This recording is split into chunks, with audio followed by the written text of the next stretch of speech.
Bible గ్రంథంలో నుంచి అపోస్తలుల కార్యములు 13వ అధ్యాయం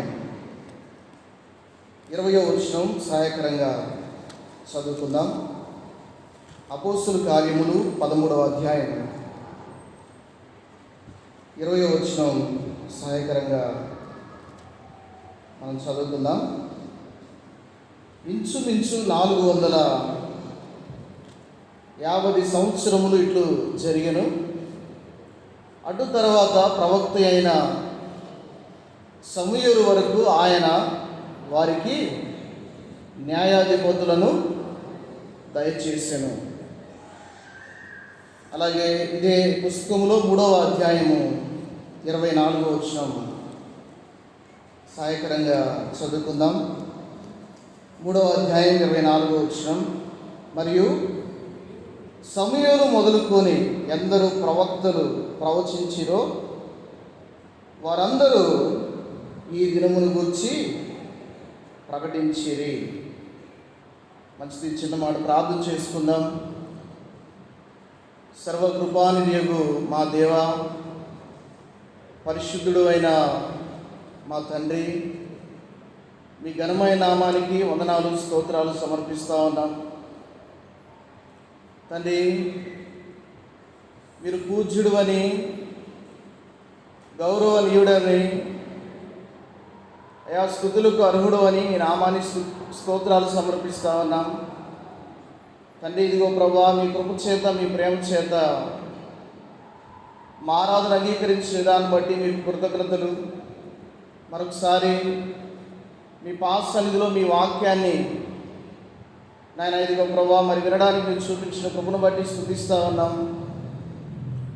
తండ్రి, మా జ్ఞానం కాదు కానీ, మా ఆలోచనలు కాదు కానీ, మీ ఆత్మ చేత మీ జ్ఞానం చేత నింపి మాట్లాడుతారని, అయా మమ్మల్ని సరిదిద్దమని, మీ కృపలో భద్రపరచమని మా ప్రభువును రక్షకుడైన యేసుక్రీస్తు నామములో ప్రార్థన చేసి మమ్మల్ని మీ కృపగల హస్తాలకు అప్పగించుకుంటున్నాం తండ్రి.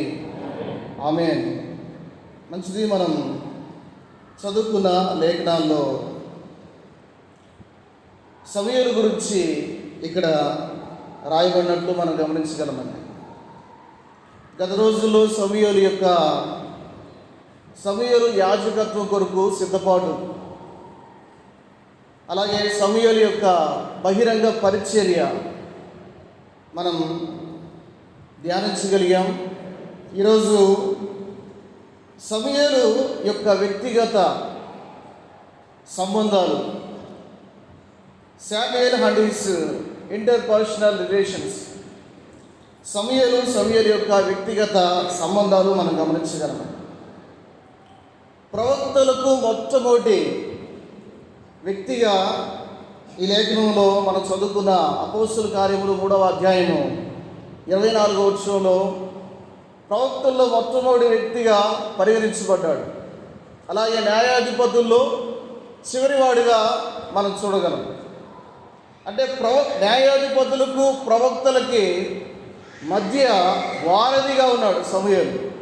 పిల్లరా, న్యాయాధిపతులకు ప్రవక్తలకు మధ్య వారధిగా, న్యాయాధిపతిగా ప్రవక్తగా ఇశ్రాయేలు దేశంలో తన యొక్క పరిచర్యను కొనసాగించాడు. చాలామంది ముందు పుస్తకాల్లో కూడా మనం చూస్తే కొంతమంది ప్రవక్తలు ఉన్నారు. వారి పేర్లు ప్రవక్తలు అనేది రాయబడ్డాయి.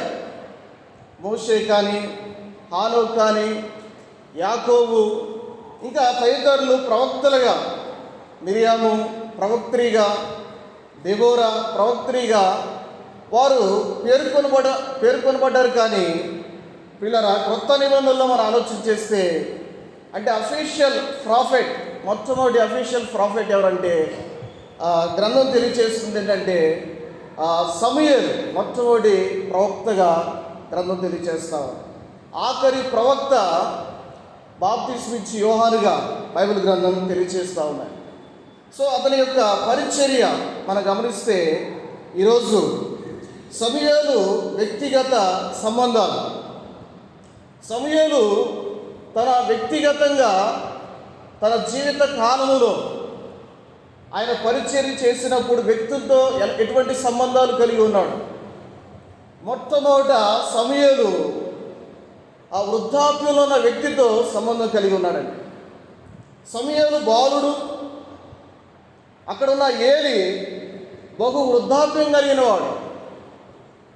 సమూయేలు ఏలీతో కలిగి ఉన్న సంబంధం ఈరోజు మనం చూస్తాం. అలాగే తర్వాత సమూయేలు ఒక నడికారి వ్యక్తిగా సమూయేలు జీవితం ఉంటుంది. అప్పుడు ఏ వ్యక్తితో కలిసి పనిచేశాడు? రాజుతో కలిసి పనిచేశాడు. ఆ రాజు ఎవరు? మొట్టమొదటి రాజు ఇశ్రాయేలు ప్రజలకి సౌలు. సౌలు యవనుడిగా ఉన్నాడు, సమూయేలు నడికారు దశలో ఉన్నాడు. సో నడికారు దశలో ఉన్న సమూయేలు ఆ యవనస్తుడితో కలిసి చేసిన పరిచర్య మనం చూడగలమండి. అలాగే చివరిగా సమూయేలు వృద్ధాప్యంలో ఉన్నాడు. వృద్ధాప్యంలో ఉన్న సమూయేలు మరొక వ్యక్తితో, తన మనవడ వయస్సు కలిగిన వ్యక్తితో ఆయన యొక్క సంబంధాలు మనం గమనించగలం. ఎవరు అతను? దావీదు. ఈ విధంగా మనం చూస్తే ముగ్గురు వ్యక్తుల కాలాల్లో సమూయేలు పనిచేశాడండి. సమూయేలు తన జీవితంలో కాలాలు మారినా, వ్యక్తులు మారినా, తన పిలుపు పట్ల ఒక దృష్టి కలిగి చక్కటి పరిచర్య చేసిన వ్యక్తిగా సమూయేలు జీవితం ఈరోజు మనం చూడబోతా ఉన్నాం. ప్రతి వ్యక్తి కూడా బాల్య దశ నుంచి, యవన దశ నుంచి, నడికార దశ నుంచి వృద్ధాప్య దశకు వెళ్ళి ముగించాలి. సో ఇలాంటి దశల్లో మనం వ్యక్తుల పట్ల మంచి సంబంధాలు ఎలా కలిగి ఉండాలో, సమూయేలు జీవితం ద్వారా కొన్ని మనం నేర్చుకోగలమండి. సో మాట చదువుకుందాం. సమూయేలు మొదటి గ్రంథం 3వ అధ్యాయం. మొట్టమొదటిగా సమూయేలు ఏలీతో సంబంధం. మొట్టమొదటిగా 3వ అధ్యాయం, సమూయేలు మొదటి గ్రంథం 3వ అధ్యాయం 1వ వచనం సహాయకరంగా చదువుకుందాం. బాలుడైన సమూయేలు ఏలీ ఎదుట యెహోవాకు పరిచర్య చేయుచుండెను. ఆ దినములలో యెహోవా వాక్కు ప్రత్యక్షమగుట అరుదు, ప్రత్యక్షము తరచుగా తటస్థించుట లేదు. ఆ కాలమందు ఏలీ కన్నులు మంద దృష్టి గలవైనందున అతడు చూడలేక తన స్థలమందు పండుకొని ఉండగాను, దీపము ఆరిపోకమునుపు సమూయేలు దేవుని మందసమున్న యెహోవా మందిరములో పండుకొని ఉండగాను అని మనం చూస్తూ ఉన్నాం. సమూయేలు బాలుడు, ఏలీ వృద్ధుడిగా కనబడుతూ ఉన్నాడు. కన్నులు కూడా సరిగ్గా కనబడట్లేదు. ఏలీకి మంద దృష్టి కలిగిన వ్యక్తిగా ఉన్నాడు. ప్రియులారా, ఇక్కడ ఏలీ కుమారుడు ఆలోచన చేసే వారి జీవితాలు సరిగ్గా లేవు.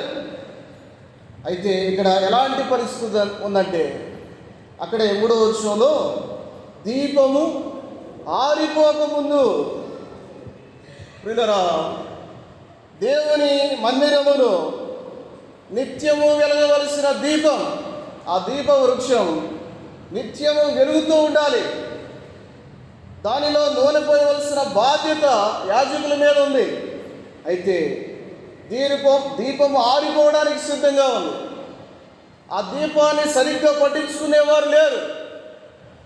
ఏలీ వృద్ధుడయ్యాడు, పీట మీద నుంచి లేవనటువంటి పరిస్థితులు.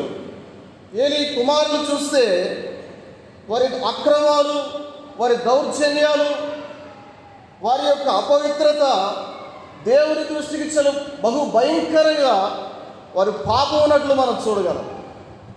ఆ దీపాన్ని పట్టించుకునేవారు లేరు. దీపం ఆరిపోకముందు దీపాన్ని వెలిగించడానికి ఒక నాయకుడిని దేవుడు సిద్ధపాటు చేస్తున్నట్లు మనం గమనించగలమని. ప్రియులారా, దీపం ఆరిపోకముందు అక్కడ చూస్తే వినయము, విధేయత లేని పరిస్థితులు. అలాంటి పరిస్థితుల మధ్య వినయము, విధేయత కలిగిన సమూయేలు తన జీవితాన్ని మనం గమనించగలం. ఎవరైతే దేవుని పట్ల వినయం, విధేయత కలిగి ఉంటారో వారు దేవుని స్వరాన్ని వినిపిస్తారు. దేవుని స్వరాన్ని వారు వినగలుగుతారు. పిల్లల దేవుని సన్నిధిలో మనం కూర్చున్నప్పుడు మన జీవితంలో వ్యక్తిగతంగా దేవుని దగ్గర మనం ప్రార్థన చేస్తున్నప్పుడు, వ్యక్తిగతంగా మనము బైబిల్ చదువుతూ ఉన్నప్పుడు మన జీవితములో వినయము, విధేయత, సాత్వికము లేకపోతే దేవుని స్వరం వినలేమండి. దేవుడు మాట్లాడు. నేను మహోన్నతుడును, మహాగణుడును, నిత్య నివాసి అయిన దేవుడును, వినయం గల వారి యొద్ద, దీన మనసు గల వారి యొద్ద ఆయన ఉంటానని తెలియజేస్తాం. ప్రియులారా, పరిస్థితులు చాలా భయంకరంగా ఉన్నాయి. అలాంటి పరిస్థితుల మధ్య దేవుని స్వరాన్ని వినిపిస్తూ ఉన్నాడు. దేవుడు దీపాన్ని వెలిగించడానికి మరొక నాయకుడిని సిద్ధపాటు చేస్తూ ఉన్నాడు. 4వ వచనం చదువుదాం. యెహోవా సమూయేలును పిలిచెను. అతడు చిత్తమండి నేనున్నానని చెప్పి ఏలీ దగ్గరకు పోయి, నీవు నన్ను పిలిచితివి కదా, నేను వచ్చినానెను. ప్రియులారా, ఇక్కడ దేవుడు సమూయేలుని పిలుస్తూ ఉన్నాడండి. దేవుడు సమూయేలుకు తన స్వరాన్ని వినిపిస్తూ ఉన్నాడు. కానీ సమూయేలు ఏమనుకుంటా ఉన్నాడంటే, ఈ స్వరం ఏలీది అనుకుంటా ఉన్నాడు. రాత్రికాల సమయంలో ఆ బాలుడు, నిద్రిస్తున్న బాలుడు, ఆ వృద్ధాప్యంలో ఉన్న ఏలి మాట పట్ల ఎంత విధేయత కలిగి ఉన్నాడో, ఎంత వినయం కలిగి ఉన్నాడో మనం ఇక్కడ గమనించగలమండి. చిత్తమండి నేనున్నాను అని తెలియజేస్తా ఉన్నాడు. వాస్తవానికి ఏలి యొక్క తప్పులు తెలుసు. తన కుమారులు తన ఇష్టానుసారంగా జీవిస్తూ ఉంటే వాళ్ళని హెచ్చరించాడు, కానీ వాళ్ళని ఎంత మాత్రం కూడా వాటిని అడ్డగించలేని వ్యక్తిగా ఏలీ జీవితం ఉంది. ఏలీ తప్పులు తెలుసు, ఏలీ యొక్క బలహీనతలు తెలుసు, ఏలీ కుమారుల యొక్క బలహీనతలు తెలుసు. కానీ ఆ వ్యక్తి సమూయేలు ఆ వ్యక్తుల పట్ల తాను కలిగి ఉన్న సంబంధాలు గమనించగలమని. ఏలీ కుమారులు బలహీనులు, కానీ బాలుడే కానీ బలవంతుడుగా జీవిస్తూ ఉన్నాడు భక్తి విషయంలో. వారు భక్తి విషయంలో బలహీనులు, కానీ సమూయేలు భక్తి విషయంలో బలవంతుడుగా జీవిస్తూ ఉన్నాడు. ఏలీ కుమారులు అపవిత్రులు, దేవాలయంలో వచ్చిన వారితో పాపం చేస్తూ ఉన్నారు. కానీ ప్రియులారా, అపవిత్రుల మధ్య జీవిస్తూ అపవిత్రత అంటకుండా పవిత్రంగా జీవిస్తూ ఉన్నాడు సమూయేలు. ప్రియులారా, వారి బలత్కారం ప్రజలు మందిరానికి రావాలంటే అసహ్యకరంగా మారింది ఏలీ కుమారులు. కానీ సమూయేలు యొక్క విధేయత, అక్కడే మనం చూస్తే 2వ అధ్యాయం 26వ వచనంలో, బాలుడగు సమూయేలు ఇంకనూ ఎదుగుచు యెహోవా దయందును మనుష్యుల దయందును వర్ధిల్లుచుండెను. పిల్లరా, తన భక్తి జీవితం మనుషులకు దయ కలుగుతూ ఉంది. దేవుని సన్నిధి పట్ల తర్వాత వచనాలు చూస్తే ఆసక్తి కలుగుతూ ఉంది. పిల్లరా, వాస్తవానికి ఏలీ కుమారులు పరిస్థితి తెలుసు, ఏలీ పరిస్థితి తెలుసు. తర్వాత నేనే యాజకుడని సమూయేలుకు తెలుసు. కానీ ఎంత మాత్రము కూడా తన జీవితంలో అతిశయం కానీ, అశ్రద్ధ కానీ, ఎంత మాత్రము కూడా అవిధేయత కానీ చూపించట్లేదండి. ఒక వృద్ధాప్యలో ఉన్న వ్యక్తి పట్ల సమూయేలు తన జీవితంలో ఎంత వినయం, ఎంత విధేయత కలిగి జీవిస్తున్నాడో ఇక్కడ మనం ఆలోచన చేయవచ్చు. నిద్రపోతున్న బాలుని మీరు రాత్రిపూట లేవండి అంటే అతని యొక్క రెస్పాన్స్ ఎలా ఉంటుందో, ఏం పని బాట లేదా ముసలాయన అని అనవలసిన వ్యక్తి ఏమంటా ఉన్నాడండి, పిల్లరా చిత్తమండి నేనున్నాను అని తెలియజేస్తా ఉన్నాడు. ఒక్కసారి కాదండి, 3 సార్లు దేవుడు పిలిచినప్పుడు పిల్లరా అక్కడ అక్కడ సమూయేలు యొక్క రెస్పాన్స్ చాలా శ్రద్ధగా ఉన్నట్లు మనం గమనించమని. తర్వాత 4వసారి పిలుస్తూ ఉన్నాడు. పిల్లరా దేవుని స్వరమని గమనించాడు. ఆ తర్వాత ఏలీ జరగబోయేదంతా తెలియజేశాడు. అక్కడే 11వ వచనంలో, అంతటా యెహోవా సమూయేలుతో ఇలా సెలవిచ్చెను, ఇశ్రాయేలులో నేను ఒక కార్యము చేయబోచున్నాను, దానిని వినువారందరి చెవులు గింగురుమనును.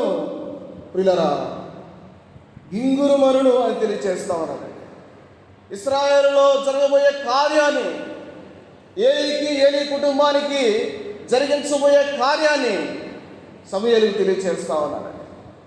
ప్రియులారా, ఏలీ పట్ల, వృద్ధాప్యంలో ఉన్న వ్యక్తి పట్ల ఆ యవనస్తుడు చూపించే విధేయత చాలా గొప్పగా ఉన్నది. ఆ తర్వాత ఇవన్నీ తెలిసాడు, దేవుడు కూడా స్పష్టంగా తెలియచేశాడు. ఆ పరిస్థితులు చూస్తూ ఉన్నాడు. సమూయేలుకి అర్థమైంది.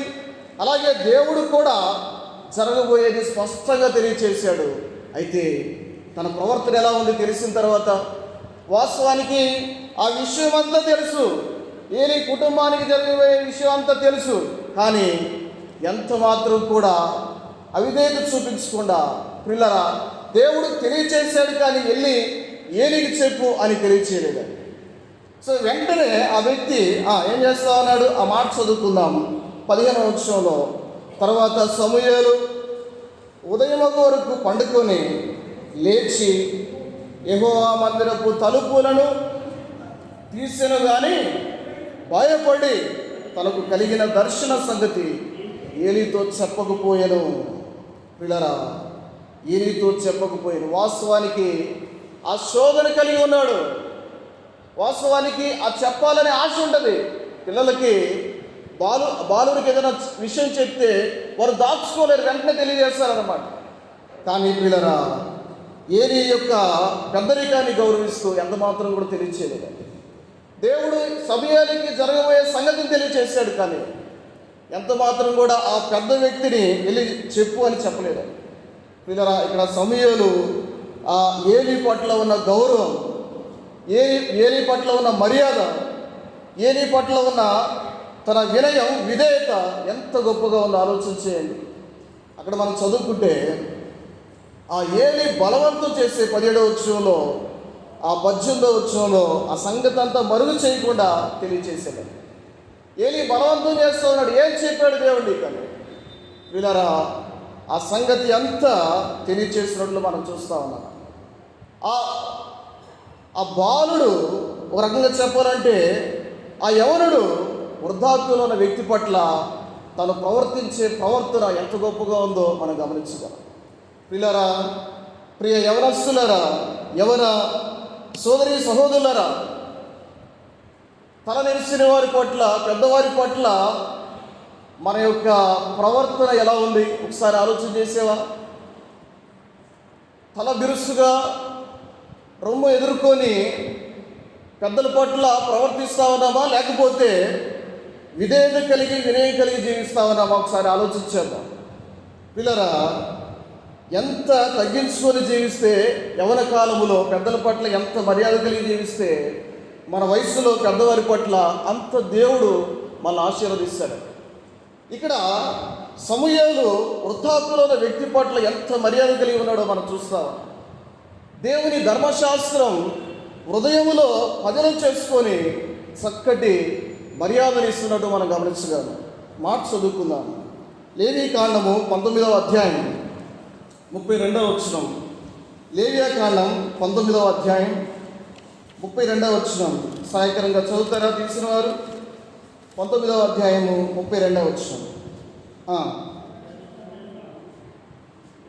తల నెరిసిన వాని ఎదుట లేచి ముసలివాని ముఖమును ఘనపరచి నీ దేవునికి భయపడవలెను.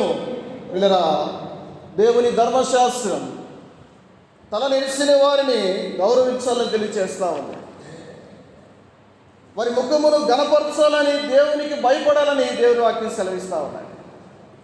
చాలామంది యవనస్తురాలు ఇలా తెలియచేయవచ్చు. ఆ వ్యక్తి ఆయన ప్రవర్తన బాగలేదు, ఆయన సరిగ్గా లేడు అని ఎన్నో విషయాలు తెలియజేస్తారు.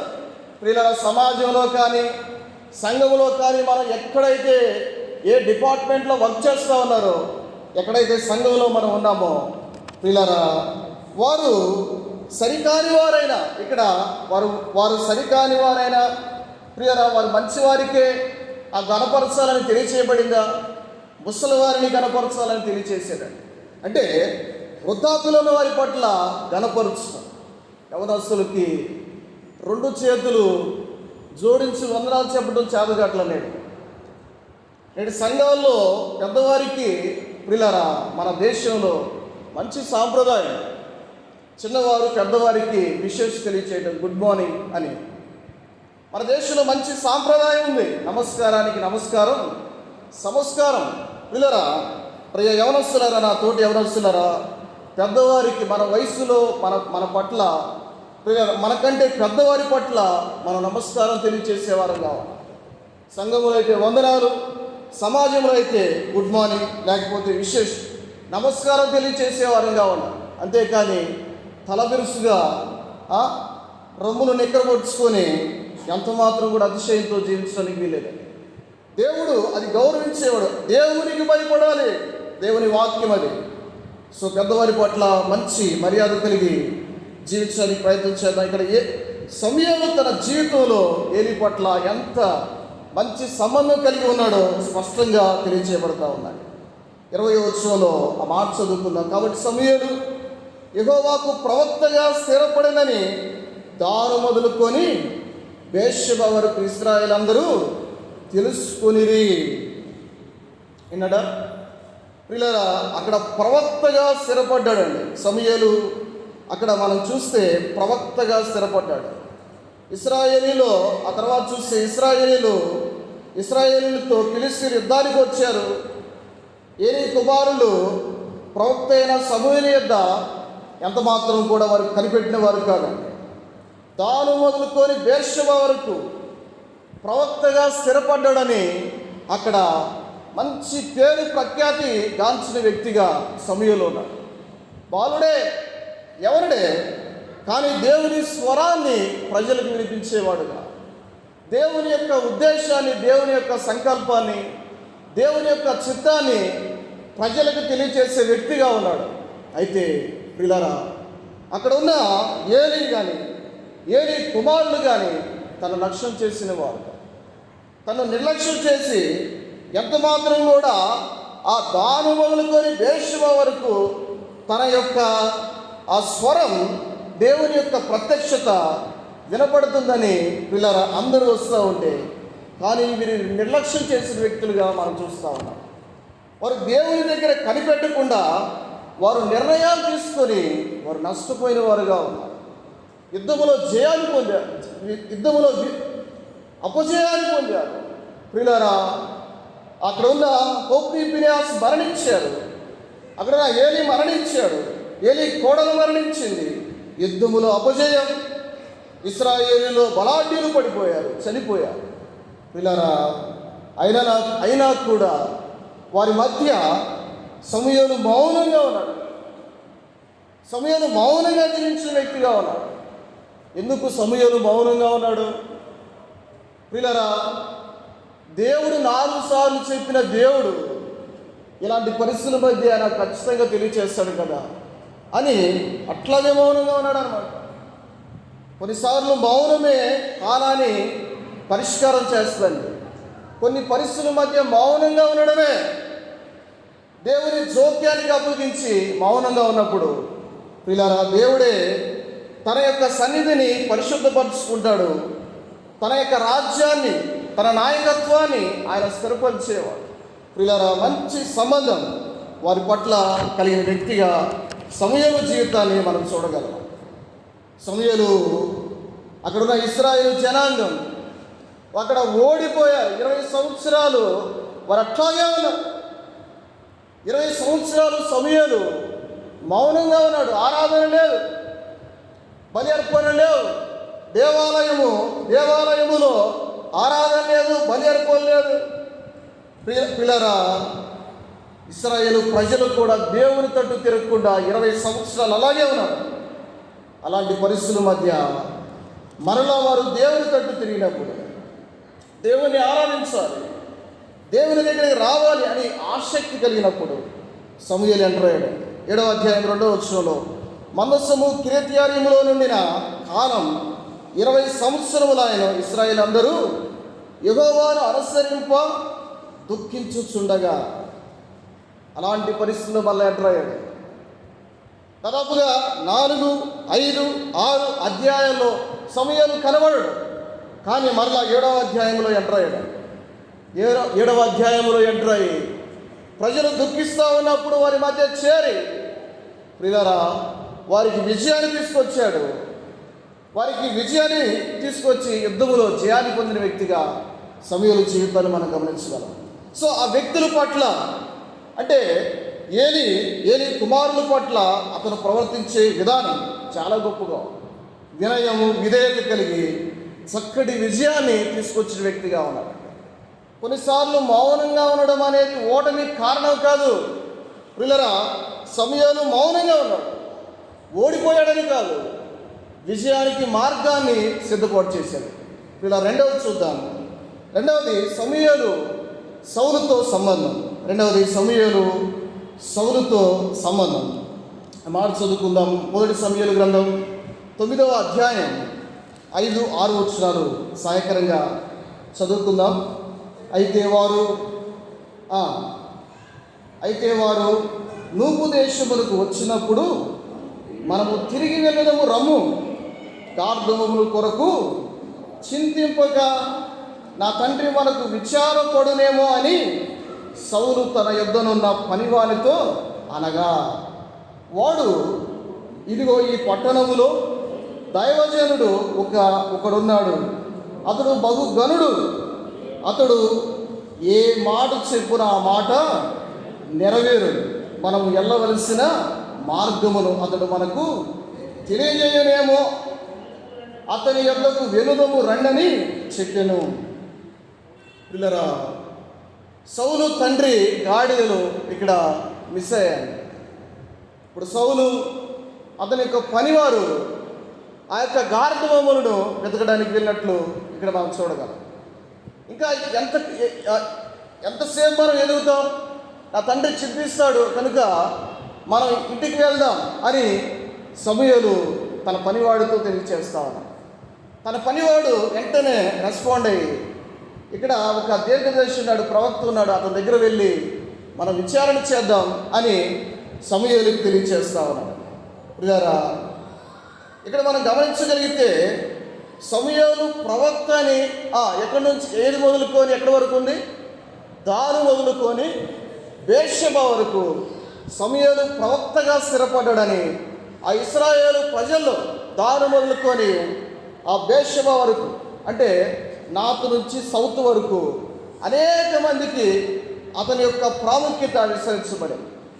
ఈ కీషు అనే ధనవంతుని యొక్క కుమారుడికి సౌలుకి ఎవరు తెలియదు, సమూయేలు గురించి తెలియదండి. పిల్లలు గమనించండి. అలాంటి సౌలు ఒక మాట మనం చదువుకుంటే 18వ వచనం చదువుకుందాం. సౌలు గౌనియందు సమూయేలును కలుసుకొని దీర్ఘదర్శి ఇల్లు ఏది దయచేసి నాతో చెప్పమని అడగ్గా. చూడండి ఇక్కడ పిల్లరా దేవుడు 17వ వచనంలో సౌలు సమూయేలునకు కనబడగానే యెహోవా ఇతడే నేను నీతో చెప్పిన మనిషి, ఇదిగో ఇతడే నా జనులను ఏరునని అతనితో సెలవిచ్చాడు. దేవుడు ఏమంటా ఉన్నాడంటే ఇతడే ఏలబోయే మనిషి అని తెలియచేస్తా ఉన్నాడు. కానీ సౌలు సమూయేలు దగ్గరికి వచ్చి ఏమంటా ఉన్నాడు? ఆ మాట చదువుకుంటే దీర్ఘదర్శి ఇల్లు ఏది ఎవరి దగ్గరికి వచ్చి అడుగుతా ఉన్నాడండి? సమూయేలు దగ్గరికి వచ్చి ఆ సమూయేలు అడుగుతా ఉన్నాడు అనమాట. దీర్ఘదర్శి ఇల్లు ఏది? ప్రియులారా ఇమ్మెచ్యూర్డ్ పర్సన్ అనమాట. ఇక్కడ యవనస్తుడు కనబడుతూ ఉన్నాడు, సమూయేలు నడికార్దర్శిలో ఉన్నాడు. కానీ ఇక్కడ ఎంత మాత్రం కూడా బాధ్యత లేని వ్యక్తి సౌలు. పిల్లరా ఎంత మాత్రం కూడా దాను మొదలుకొని బేర్షెబ వరకు ఆ ఇంటిలో పరివాడు కూడా తెలిసిందనమాట. ఎవరు? సమూయేలు ప్రవక్త అని, దీర్ఘదర్శి అని. కానీ సౌలుకు తెలియదండి. పిల్లరా ఒకసారి ఆలోచన చేసి అంత ప్రామినెంట్ పర్సన్ దగ్గరికి వెళ్ళి దీర్ఘదర్శి నువ్వేనా అని అడిగితే ఎలా ఉంటుంది? తన ఈగో ఎలా ఉంటుంది? ఒకసారి ఆలోచన చేస్తే. కానీ మంచి తన ప్రవర్తన నిజంగా ఆలోచన చేస్తే ఆ యవనస్తుడు తెలియదులే అని ఆలోచన చేస్తూ దేవుడు ఆ వ్యక్తిని అభిషేకించమంటే ఆ వ్యక్తిని రాజుగా నియమించమంటే మారు మాట్లాడకుండా ఆ వ్యక్తిని నియమించినట్లు మనం గమనించగలము. 10వ అధ్యాయం 1వ వచనం చదువుకుందాం. అప్పుడు సమూయేలు తైలపు బుడ్డి పట్టుకొని సౌలు తల మీద తైలం పోసి అతని ముద్దు పెట్టుకొని, యెహోవా నిన్ను అభిషేకించి తన స్వాస్థ్యము మీద అధిపతిగా నియమించి ఉన్నాడు. చూడండి, సమూయేలు ఆ వ్యక్తి పట్ల ఉన్న ప్రేమ నిజంగా ఎంత మర్యాదపూర్వకంగా ఆ యవనస్తుని స్వీకరిస్తున్నాడో చూడండి. నడికార దశలో ఉన్నావా? యవనస్తుల పట్ల నీ ప్రవర్తన ఎలా ఉంది? అంతా నాకు తెలుసు, నీకు తెలియదులే అని త్రోసివేస్తున్నావా, తిరస్కరిస్తా ఉన్నావా? సమయం చూసి నేర్చుకుందాం. పిల్లరా, దీర్ఘదర్శి ఎవరు అని అడిగినప్పుడు చక్కగా దేవుడు చెప్పిన మాట మారు మాట్లాడకుండా ఇమ్మెచ్యూర్డ్ పర్సన్, కానీ దేవుడు అభిషేకించాడు. పిల్లరా, ఆ దేవుడు చెప్పిన మాట విని అతన్ని అభిషేకించాడు.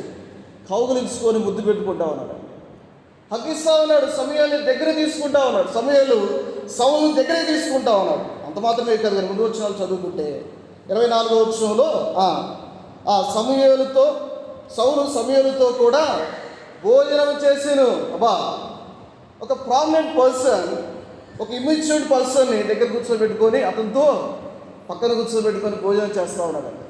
ఆ మాట చదువుకుందాం. 25వ వచనంలో సమూయేలు సౌలుతో మిద్దె మీద మాట్లాడుచుండెను. ఏం చేస్తూ ఉన్నాడండి? ఆ యవనస్తుడితో డిస్కషన్ చేస్తూ ఉన్నాడు. చూడండి, ఒక నడికార దశలో ఉన్న సమూయేలు యవనస్తుడి పట్ల తన ప్రవర్తన ఎంత గొప్పగా ఉందో మనం ఆలోచన చేయగలమండి. అక్కడ ఎంతగా ఆ వ్యక్తి పట్ల ఆయన ప్రేమిస్తున్నాడు, ఆ వ్యక్తిని ఎంత ఎంకరేజ్, ఆ వ్యక్తిని ఎంత ప్రోత్సహిస్తున్నాడో మనం గమనించగలం.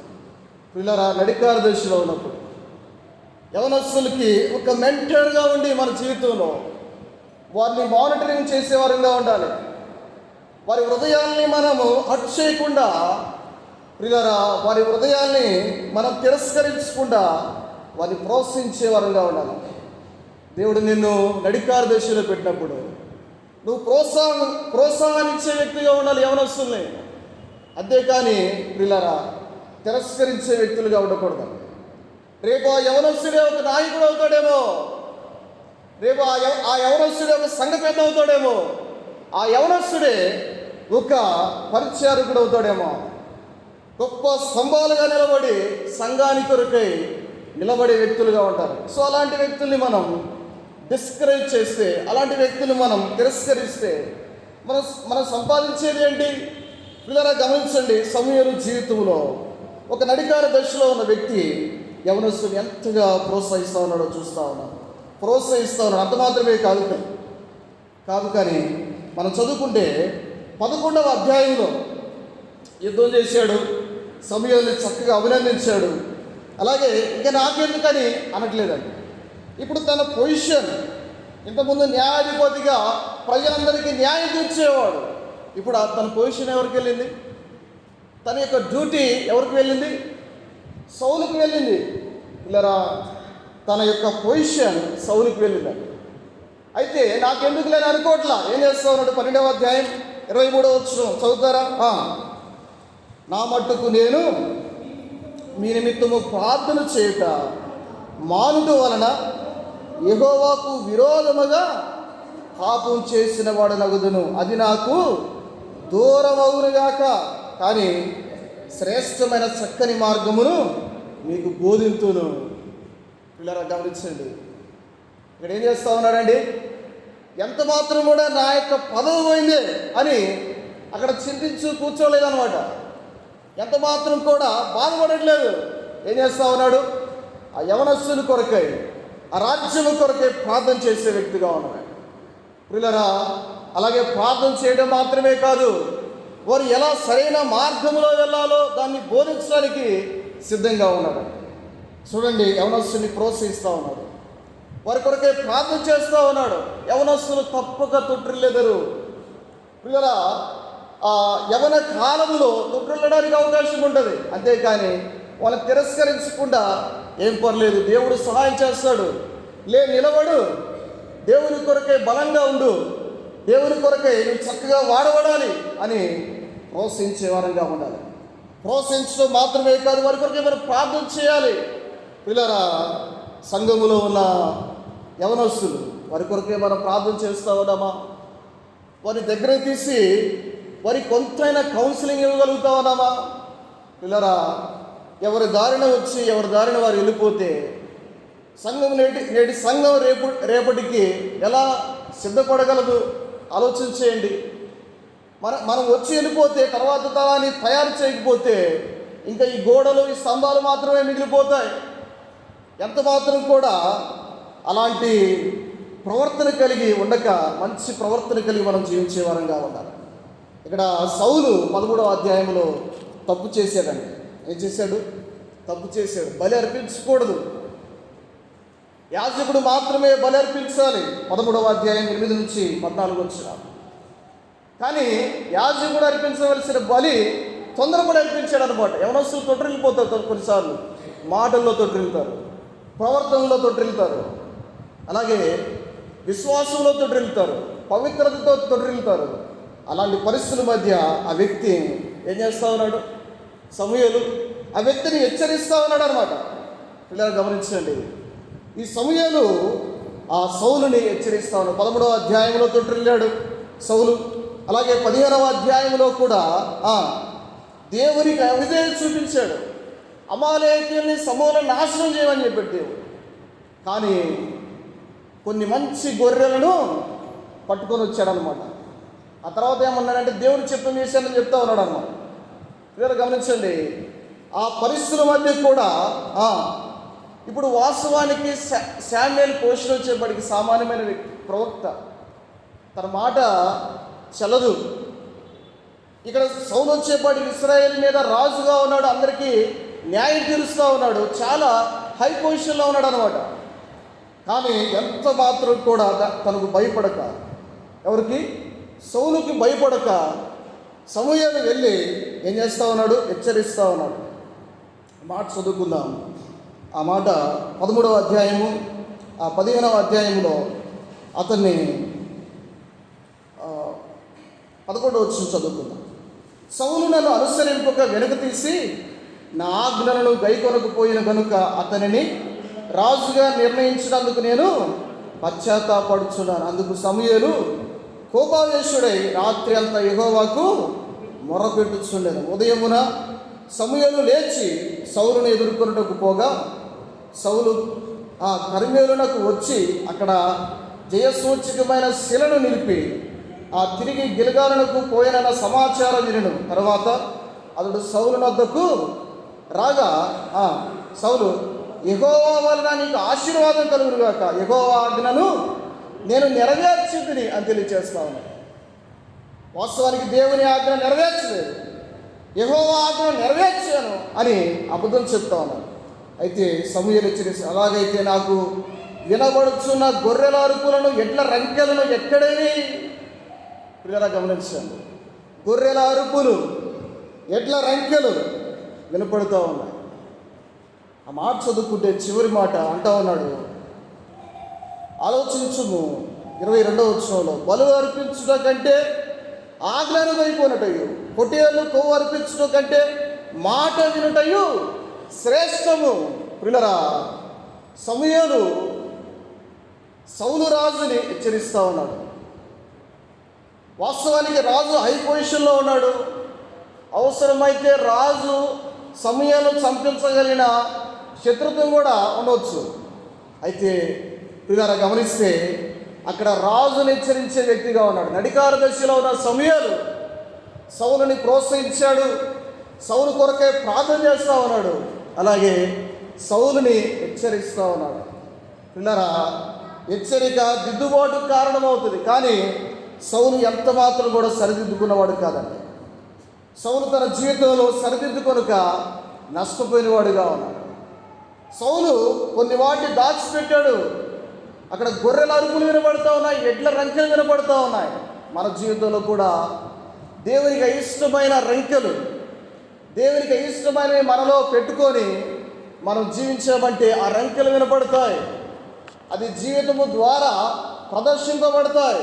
ప్రియులారా, మన జీవితంలో దేవునికి అయిష్టమైనవి ఏవైతే మనలో ఉంటాయో అవి దాచుకున్నామంటే ఆ మన జీవితానికి, ఆత్మీయ జీవితానికి నష్టమే. ఆ రెంకెలు వినబడతాయి మన జీవితం ద్వారా. ప్రియులారా, ఎంత మాత్రం కూడా మనం ఆ విధంగా ఉండక చక్కగా జీవించే వారం కావాలి. సో ఇక్కడ సమూయేలు సౌలు పట్ల కలిగి ఉన్న జీవితం, అతన్ని ప్రోత్సహించాడు, అతని కొరకై ప్రార్థన చేశాడు, అతన్ని హెచ్చరించిన వాడుగా ఉన్నాడు. ఆ తర్వాత ప్రార్థన చేస్తూ ఉన్నాడని మరలా 34 వచనం చదువుకొని మనం ముందుకు వెళ్దాం. అప్పుడు సమూయేలు రామాకు వెళ్ళిపోయారు. సౌలు గిబియాలోను తన ఇంటికి వెళ్ళిపోయాడు. సౌలు బ్రతుకు దినములన్నిటిను సమూయేలును అతన్ని దర్శింపగలలేదు. కానీ సౌలును గూర్చి సమూయేలు అతన్ని దర్శింపగలలేదు. కానీ సౌలును గూర్చి దుఃఖాక్రాంతుడాయను, మరియు తాను సౌలును ఇశ్రాయేలు మీద రాజుగా నిర్ణయించినందుకు యెహోవా పశ్చాత్తాపపడెను. పిల్లరా, సౌలు నిమిత్తమై దుఃఖపడుతున్నట్లు మనం గమనించగలం. అక్కడ తను నాయకుడిగా సిద్ధపాటు చేసిన సమూయేలుని వెళ్ళి దర్శింపలేదు. నిర్లక్ష్యం చేసిన వాడుగా ఉన్నాడు సౌలు. నిర్లక్ష్యం చేసిన వాడుగా సౌలు ఉన్నాడు. కానీ అలాంటి పరిస్థితుల మధ్య కూడా ఆ వ్యక్తి ప్రార్థన చేస్తా ఉన్నాడు. చివరిగా మాట మనం చెప్పుకొని ముగించుకుందాం. 16వ అధ్యాయంలో సమూయేలు దావీదు పట్ల ఉన్న సంబంధం, అంతటా యెహోవా సమూయేలుతో ఇలాగ సెలవిచ్చెను, ఇశ్రాయేలు మీద రాజుగా ఉండకుండా నేను విసర్జించిన సౌలును గూర్చి నీవెంతకాలము దుఃఖింతువు?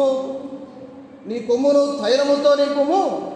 బెత్లెహేమీయుడైన యెషయా యొద్దకు నిన్ను పంపుచున్నాను.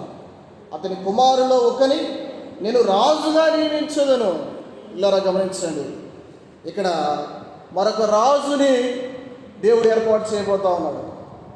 సమూయేలు జీవితంలో ఏలీతో సంబంధం మనం చూసాం. సమూయేలు జీవితంలో సౌలుతో ఎటువంటి సంబంధం కలిగి ఉన్నాడో మనం చూసాం. ఆఖరిగా సమూయేలు జీవితంలో దావీదుతో కలిగి ఉన్న సంబంధం మనం గమనించగలం.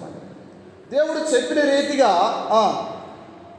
ఆ యొక్క దావీదుని అక్కడ అభిషేకించడానికి సిద్ధపడుతూ ఉన్నాడు. సమూయేలుకు ఒక భయం పడింది అనమాట.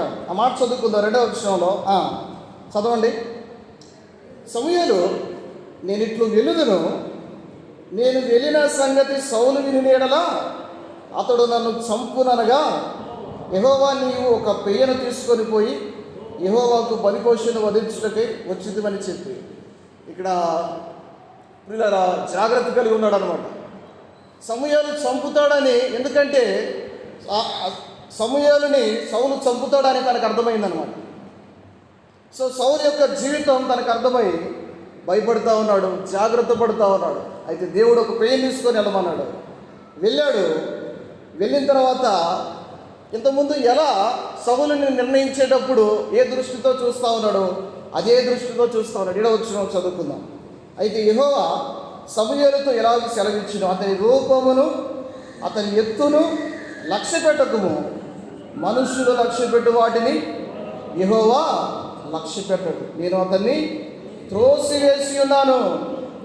మనుషుల పైరూపం లక్ష్య పెట్టుదురు, కానీ యెహోవా హృదయమును లక్ష్య పెట్టును.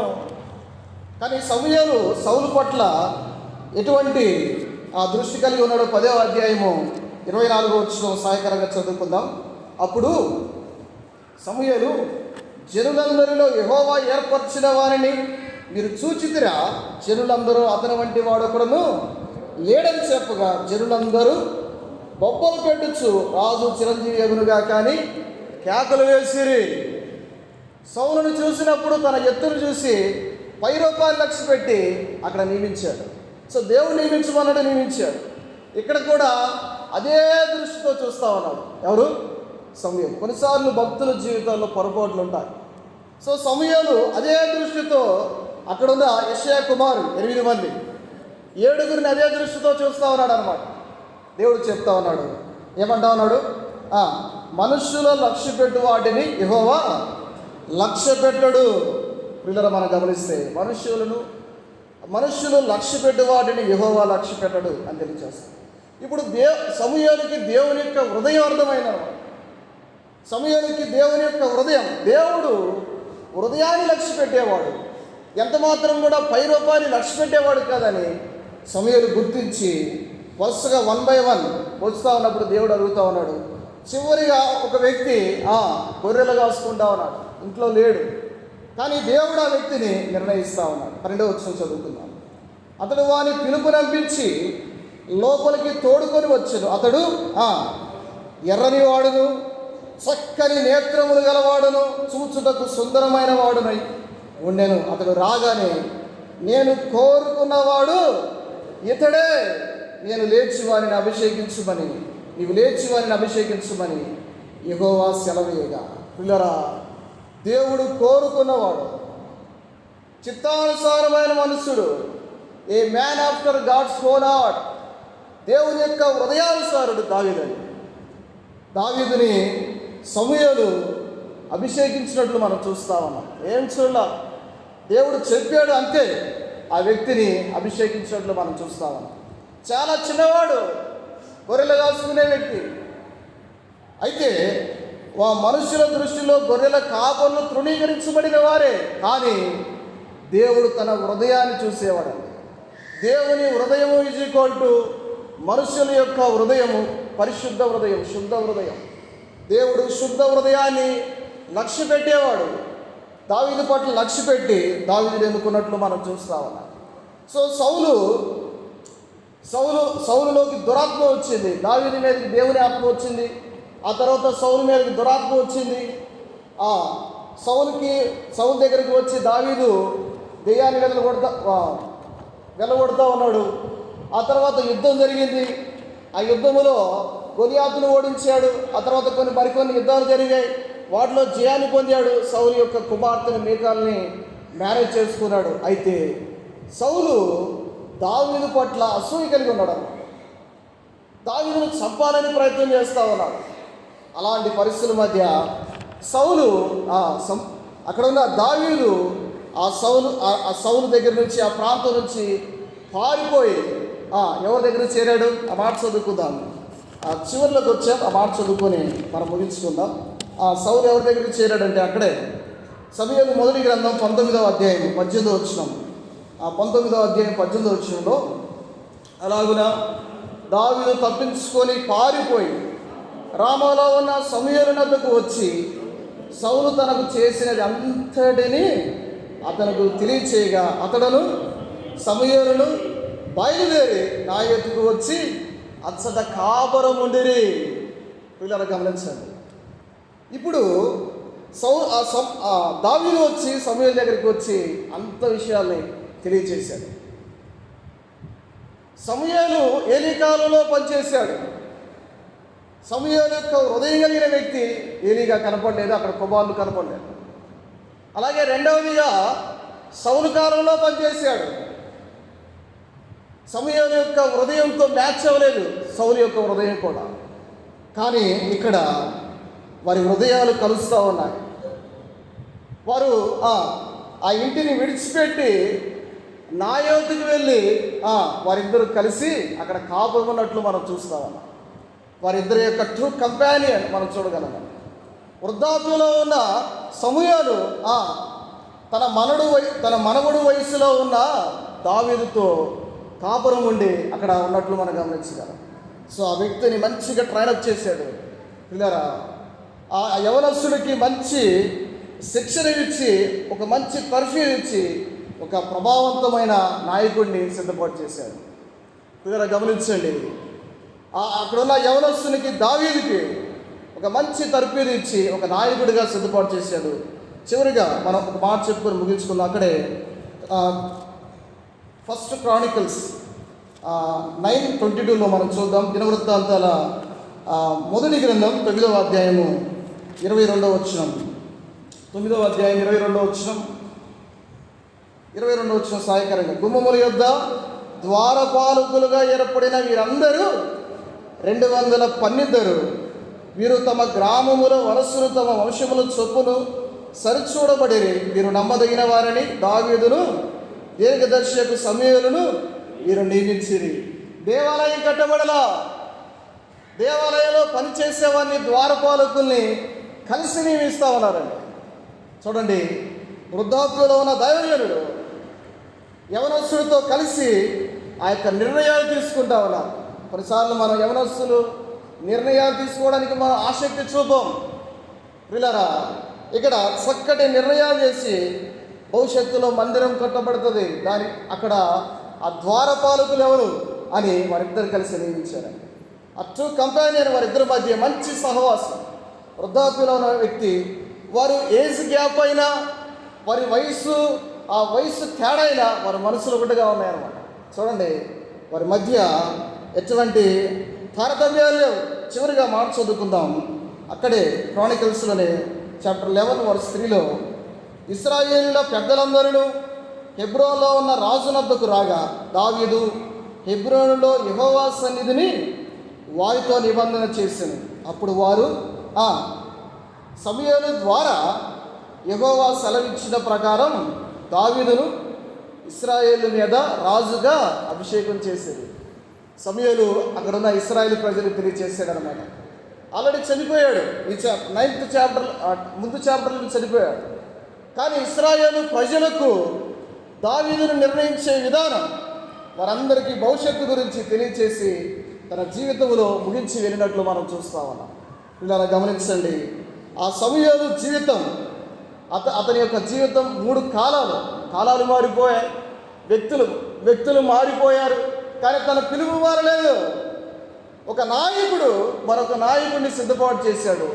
ఇశ్రాయేలు భవిష్యత్తుని సరిదిద్దిన వాడుగా ఉన్నాడు. ఇలా చివరిగా మనం చూస్తే సమూయేలు ఏలీతో వినయం విధేయత కలిగి జీవించాడు ఒక యవనంలో ఉన్నప్పుడు. రెండవది, నడికార దశలో ఉన్నప్పుడు యవనస్తుల పట్ల ప్రోత్సహించే వ్యక్తిగా, వారి కొరకై ప్రార్థన చేసే వ్యక్తిగా, తప్పు చేసినప్పుడు హెచ్చరించే వ్యక్తిగా, అలాగే వారి కొరకై ప్రార్థన చేసిన వ్యక్తిగా ఉన్నాడు. అలాగే దావీదు కాలంలో చక్కటి హృదయం, దావీదు యొక్క హృదయాన్ని ఎరిగి అతన్ని ప్రోత్సహించి అతనితో కలిసి నిర్ణయాలు చేసి భవిష్యత్తును రూపొందించి ఒక మంచి అద్భుతమైన నాయకుడిని సిద్ధపాటు చేసి తన జీవితాన్ని ముగించాడు. సో ఆ విధంగా మన జీవితాలు ఉండడానికి, ప్రభు కొరకై మనం జీవిస్తూ వాక్యపు వెలుగులో ఆ విధంగా వ్యక్తులతో మంచి సంబంధాలు కలిగి జీవించడానికి పరిశుద్ధాత్మ దేవుడు సహాయం చేయాలి.